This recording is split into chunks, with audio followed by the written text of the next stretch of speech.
Israel has just destroyed one of the last, if not the last, remaining functional hospital in the north of Gaza. For months now, the medical staff at Kamal Adwan Hospital in the north of Gaza have been begging the international community to step in and protect the hospital from Israeli threats. A nearby hospital, the Indonesian hospital, also in the north of Gaza, is currently being used by the Israeli occupation forces as a military headquarters. So the medical staff knew for months, including the director Hussam Abu Safiyeh, what was coming, what was happening. They've been facing non-stop threats and bombing of the area by the Israeli forces. In the past week, that aggression and those bombings have intensified. They've been bombing homes in the area, neighborhoods, buildings of the hospital, part of the hospital. Israeli forces placed booby-trapped bombs around the hospital that many people were caught in and killed as a result of. Finally, after multiple days of this intensified bombing and attacking, Israeli forces stormed the hospital and forced people out at gunpoint. They stripped them and then they forced them out. Patients in the ICU, patients with severe injuries, it doesn't matter. They forced them out of the hospital and then they burned it. Burned it while people were still inside. Staff and patients are missing, presumed dead, burned alive in the hospital.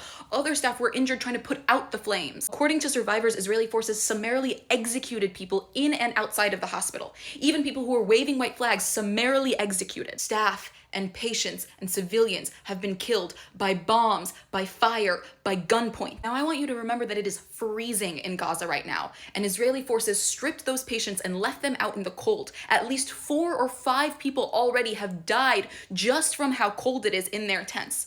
And they're stripping these severely injured patients and forcing them out of the hospital. People have been beaten, tortured, abducted, including the director, including Dr. Hussam Abu Safiyeh, who has been targeted by Israel for months because of the fact that he's been asking the international community to step in. They murdered his son because he refused to abandon his patients. He refused to leave behind Palestinians in the north of Gaza to fend for themselves, and as a result, he lost his son and has now been abducted. This is the last photo that we have of Dr. Hussam.